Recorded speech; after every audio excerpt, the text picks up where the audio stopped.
friends, welcome back. Okat PAF. Next time it will be 60-0.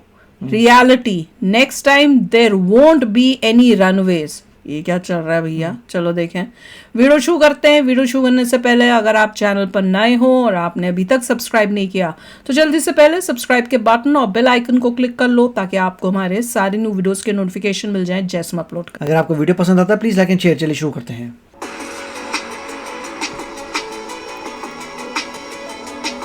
पाक air force ने ये बोला होगा और इंडियन एयरफोर्स ने ये बोला क्या?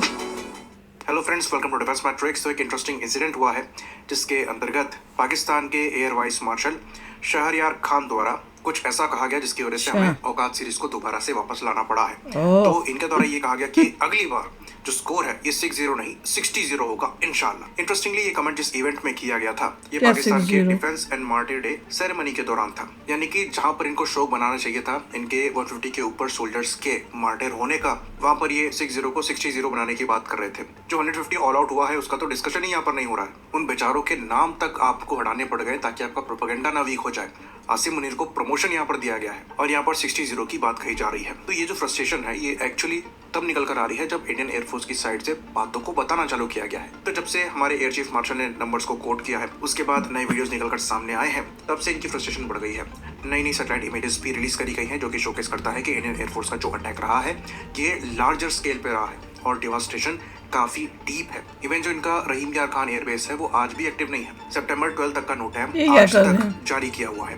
इंडियन एयरफोर्स ने प्रेस कॉन्फ्रेंस करके ये चीज साफ साफ बता दी कि प्रिसाइज स्ट्राइक्स पाकिस्तान के मल्टीपल एयरबेसेस पर करी गई जिसकी वजह से पाकिस्तान एयरफोर्स घुटने पर आ गई थी। सैटेलाइट इमेजेस भी यहाँ पर जारी करी गई जिसके अंतर्गत नए रडार साइट्स के डिस्ट्रक्शन को देखा गया, पावर स्टेशन के डिस्ट्रक्शन को देखा गया। साथ में ये भी एयरफोर्स ने कहा कि ग्राउंड में इनके मल्टीपल एसेट्स डिस्ट्रॉय हुए हैं जिसके अंतर्गत UAVs भी हैं, F-16s भी हैं, इवन एवैक्स भी हैं। एवैक्स का तो इनके खुद के रिटायर्ड एयर मार्शल ने एडमिट किया है, बाकी जो इनके एयरफोर्स पर्सनल्स मरे हैं वो अलग। तो ये जो अगस्त 14 में अवार्ड सेरेमनी हुई थी जहां पर इनके आर्मी नेवी एयरफोर्स के पर्सनल्स को अवार्ड दिए गए थे या फिर कहें तो बांटे गए थे, उसमें 155 सोल्जर्स को मरने के बाद अवार्ड दिए गए थे। और उसके बाद ये बेशर्मी कि आप 6-0 या फिर 60-0 कर रहे हैं जब ट्रेन निकल चुकी है। अब बात करते हैं 6-0 कहां से आ गया? वो तो समझ नहीं है 6-0 क्या कि खाली 50 से कम टोटल मिसाइल्स का इस्तेमाल इंडियन एयरफोर्स की साइड से हुआ था। और यहाँ पर हम खाली पाकिस्तानी मिलिट्री पर किए गए अटैक की बात नहीं कर रहे हैं, हम यहाँ पर 7 मई के अटैक की भी बात कर रहे हैं जब 9 टेररिस्ट साइट्स को इंडियन एयरफोर्स और इंडियन आर्मी द्वारा निशाना बनाया गया था। मेरे को बड़ा ये तंग कर रहा है कि अगर एक रडार साइट को वहीं पर जाके मिसाइलेट करी है और रडार डिस्ट्रॉय हुआ है, हमारे बंदे मार रहे हैं, नहीं हुआ है। रनवे के इंटरसेक्शंस पर हमने मिसाइल मारी है। इवन पाकिस्तान एयरफोर्स मजबूर हो गई थी ये कहने के लिए कि ये ब्रह्मोस को इंटरसेप्ट नहीं कर सकते क्योंकि उसकी स्पीड इतनी ज़्यादा है और एयर लॉन्च होने के बाद रिएक्शन टाइम ही नहीं बचता कि आप उसको इंटरसेप्ट कर पाएं। खाली ब्रह्मोस छोड़ दीजिए, स्कैल्प तक को ये प्रॉपर्ली इंटरसेप्ट नहीं कर पाए हैं।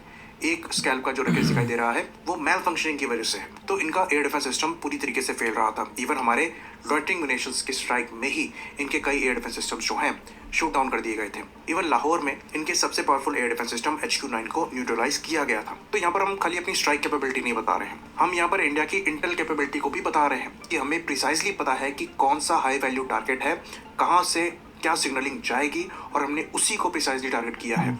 हमें ये पता था कि बुलारी एयरबेस में हैंगर के अंदर इनका एवैक्स खड़ा है तो हमने वहीं पर प्रिसाइजली स्ट्राइक करी। हमें ये पता था कि जकोबाबाद में इनके F-16 रिपेयर हैंगर में F-16 खड़े हैं तो हमने वहीं स्ट्राइक करी। हमें इनके पावर स्टेशंस के बारे में पता था तो हमने वहीं स्ट्राइक करी। और ये सारे एयरबेसेस बॉर्डर के पास नहीं है, ये बॉर्डर से अच्छे खासे डिस्टेंस पर है। और यहाँ पर हमने पहली जनरेशन के ब्रह्मोस मिसाइल का इस्तेमाल किया था। अभी तो नई जनरेशन की आ गई है जहाँ पर रेंज इनसे काफी ज्यादा है। तो पाकिस्तानी एयरफोर्स लिटरली फ्रस्ट्रेट हो गई थी क्योंकि वो कुछ कर नहीं पा रहे थे। बाकी फ्रस्ट्रेशन में वो S-400 को टारगेट करने की कोशिश कर रहे थे क्योंकि S-400 द्वारा इनके मल्टीपल एसेट्स को शूट डाउन कर दिया गया था, चाहे इनके फाइटर प्लेटफॉर्म हो चाहे इनके अटैक जैसे हाई वैल्यू टारगेट हो। और इनके पास वेपन्स ही नहीं है जो कि S-400 से स्टैंड ऑफ डिस्टेंस पर रहते हुए उन पर प्रिसाइजली स्ट्राइक कर सके। इन्होंने अलर्ट में हो जाना चाहिए इंडिया को। एक भी मिसाइल टारगेट पर नहीं लगी, ये टारगेट के आसपास गिरी है और हमारे यहाँ जो कैजुअलिटी हुई है वो इसी निशाना चूकने की वजह से हुई है, जहाँ पर एक एयरफोर्स के मेडिकल असिस्टेंट की जान चली गई थी। तो रियलिटी यहाँ पर यह है कि शुरुआत में जो हमने कुछ एयरक्राफ्ट लूज किए उसके पीछे रीजन ये था कि ऑपरेशनल कंस्ट्रेंट थे। अटैक खाली टारगेट्स को करना था, मिलिट्री को अगर निशाना बनाना सब अलग थ्योरी दे रहे हैं इसमें। बाद के केसेस में क्या हुआ ये चीज हमने देख ली। शुरुआत में ही अगर इंडियन एयरफोर्स इनकी मिलिट्री साइट्स को ही निशाना बनाती तो इनकी एयरफोर्स कुछ भी ना कर पाती, लेकिन ऑपरेशनल कंस्ट्रेंट थे जिसकी वजह से हमारा नुकसान भी हुआ। That is not लेकिन जब लिमिटेशंस हट गई तब हमने उस चीज को रेक्टिफाई करके औकात दिखा दी, क्योंकि हमारे पास जो इक्विपमेंट्स हैं, जिस तरीके का इंटेल है, हम ऐसी सिचुएशन क्रिएट कर सकते हैं। देखिए इंटरनेशनल मीडिया में कुछ और न्यूज़ है, वो ये है कि इंडिया को पता नहीं था range of the Chinese missiles, और चाइनीज़ मिसल्स ने शूट डाउन किए थे हमारे प्लेन्स को because we were not aware of the range. हमें लग रहा था कि यहाँ तक उन्हें शूट कर ही नहीं पाएंगे।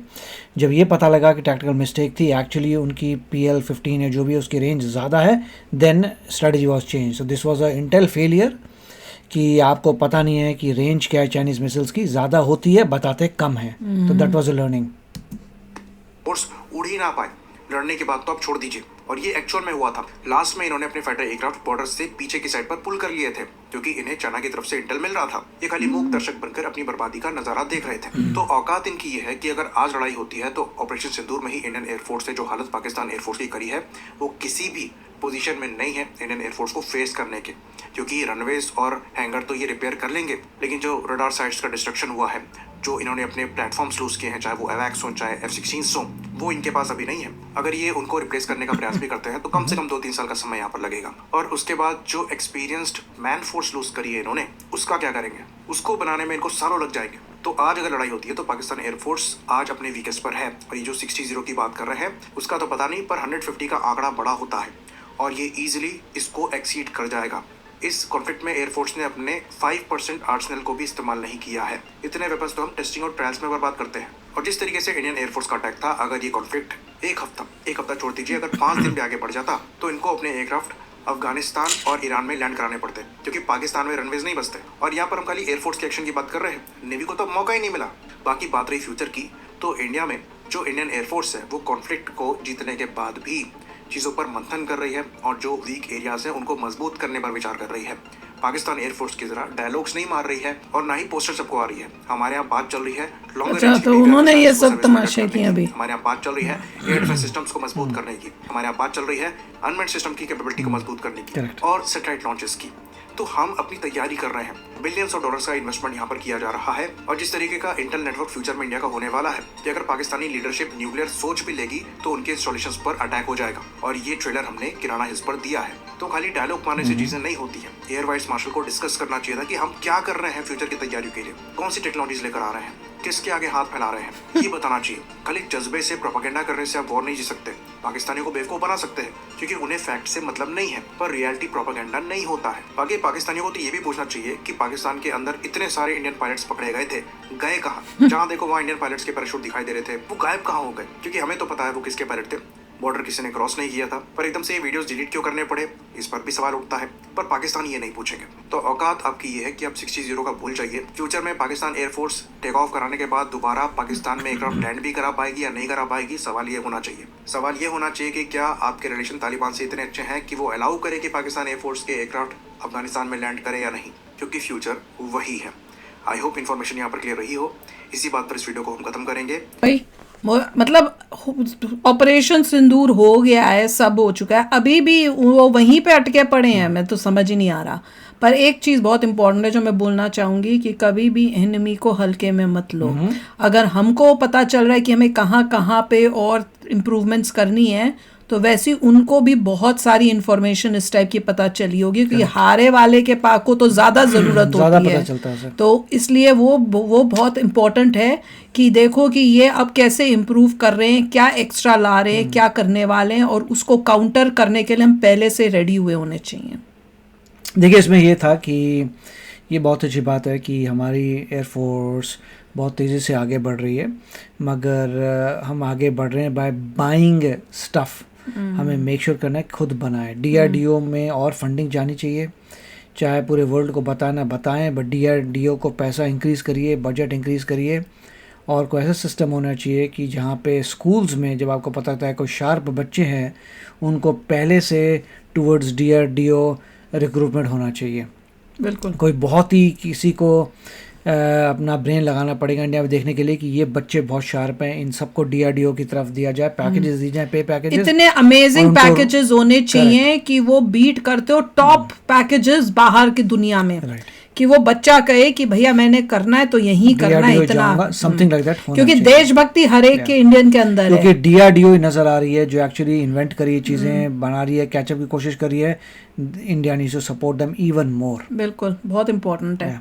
तो चलो यार, आप भी शेयर करना अपने थॉट्स। चलते हैं, मिलेंगे नेक्स्ट वीडियो में बहुत ही जल्द। Till then take care and bye bye. तो अगर आप मेरे इस चैनल पे नए हो तो जल्दी से सब्सक्राइब के बटन को हिट करो और बेल आइकन को क्लिक करो, ताकि आपको मेरा जब नया वीडियो मैं लगाऊं आपको उसके बारे में जल्दी से पता चल जाए।